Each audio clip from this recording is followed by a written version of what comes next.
నామములో వందనములు తెలియజేసుకుంటున్నాను. ఇప్పుడు మనము నిజమైన బాప్తిస్మ గురించి మాట్లాడుకుందాము. బైబిల్లోని నిజము తెలుసుకుందాము. ఇది క్రీస్తు శకము 325 సంవత్సరంలో జరిగింది. అపోలో పెస్కెలా అనేవాడు రోములో సువార్త ప్రారంభించాడు. అక్కడ చాలా మంది రోమీలు క్రైస్తవులుగా మారి యేసుక్రీస్తును ఆరాధిస్తున్నారు. అప్పుడు రోమారాజు అయిన క్లాంటన్ చక్రవర్తి అతని 13వ సంవత్సరము పరిపాలన కాలములో యూదులను రోముని విడిచిపెట్టి వెళ్ళిపోమ్మని ఆజ్ఞాపించాడు. యూదులు వెళ్ళిపోయారు. అయితే అపోలో పెస్కెలా సువార్త ద్వారా మారిన క్రైస్తవులు రోజు రోజుకు పెరిగిపోయారు. అటువంటి సమయములో క్రైస్తవులకును మరియు హిందువులకును గొడవ మొదలైనది.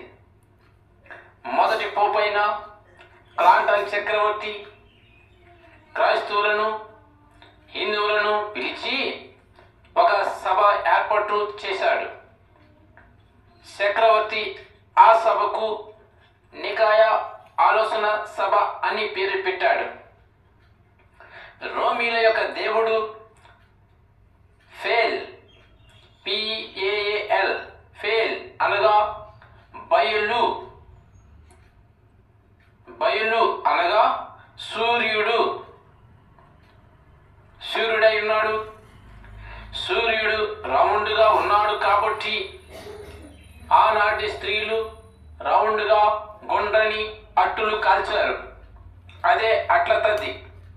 రోములో చేసిన ఆ అట్లు మన ఇండియాకు అట్ల తద్దిగా వచ్చింది. దీనినే సూర్యదేవుడి పండుగగా ఆచరిస్తున్నారు. ఎందుకంటే సూర్యుడు పంటలను సమృద్ధిగా పండించేవాడు అని వారు సూర్యుని ఆరాధిస్తున్నారు. రెండోదిగా అక్కడ రోమీలు అష్టారే దేవతను ఆరాధిస్తున్నారు. అనగా చంద్రుడు అని అర్థము. రోమీలు చంద్రుడిని ఆరాధిస్తున్నారు. రోమీలు మొదటిగా ఫేల్ సూర్యుని ఆరాధిస్తున్నారు. రెండోదిగా అష్టారే దేవత చంద్రుడిని ఆరాధిస్తున్నారు. అయితే రోజు రోజుకు రోములో క్రైస్తవులు పెరిగిపోయారు. అప్పుడు హిందువులకు మరియు క్రైస్తవులకు గొడవ మొదలైనది.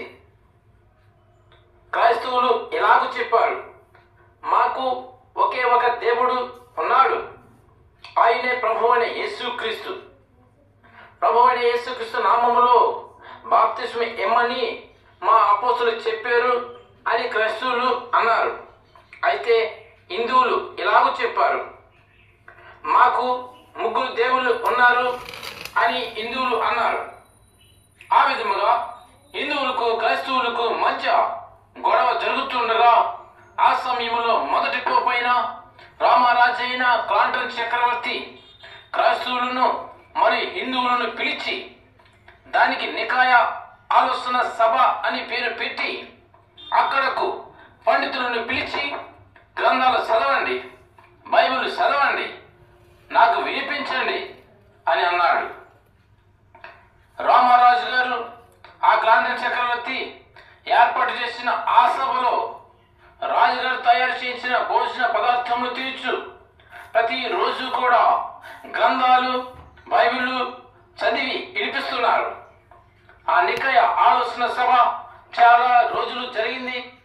అది ఎన్ని రోజులు జరిగిందో ఎంత కాలము జరిగిందో తెలియదు. కానీ మొత్తానికి ఆ రామరాజు అయిన క్లాంటన్ చక్రవర్తి గారు మత్తయి సువార్త 28వ అధ్యాయము 19వ వచనములోని వాక్యము తీసుకున్నాడు. క్రైస్తవులకు మీకు తండ్రి, కుమారుడు, పరిశుద్ధాత్మ ముగ్గురు దేవుళ్ళు ఉన్నారు.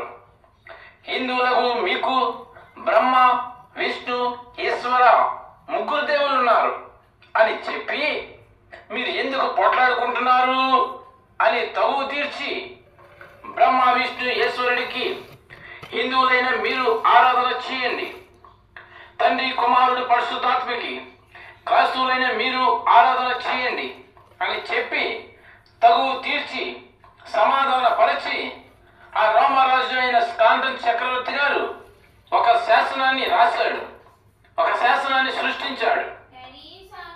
అప్పుడు నిజమైన క్రైస్తవులు ఆ శాసనాన్ని అంగీకరించలేదు, ఆ శాసనాన్ని ఒప్పుకోలేదు, ఆ శాసనాన్ని ధృవీకరించారు.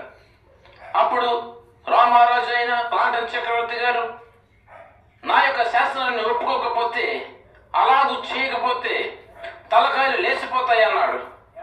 అక్కడే క్రైస్తవులకు కష్టం మొదలైంది.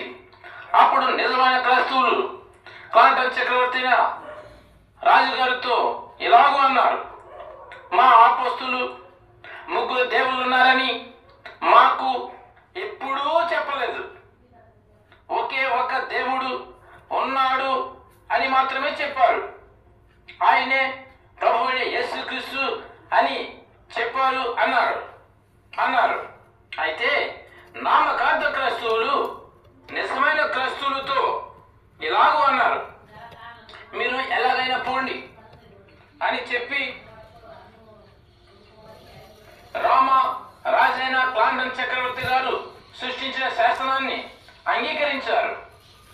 ప్రభువైన యేసుక్రీస్తు నామమునకు బదులు తండ్రి, కుమారుడు, పరిశుద్ధాత్మ నామములో బాప్తిసము మొదలుపెట్టారు. అప్పుడే ఆ నికాయ ఆలోచన సభలోనే వాక్యమును మార్చివేశారు. ఆ నికాయ ఆలోచన సభలోనే వాక్యమును మార్చివేశారు. అసలైనది, నిజమైనది పెంతెకోస్తు దినమున పరిశుద్ధాత్మ అపోస్తలులపైకి కుమ్మరించబడినప్పుడు వారికి బయలుపరచబడిన ప్రత్యక్షతయే అసలైన, నిజమైన బాప్తిసమును బయలుపరిచింది. అసలైన, నిజమైన బాప్తిసము ప్రభువైన యేసుక్రీస్తు నామములోనే. అపోస్తలుల కార్యములు 2:38. దేవుడు దీవెనలు నిండుగా కుమ్మరించును గాక. హల్లెలూయా.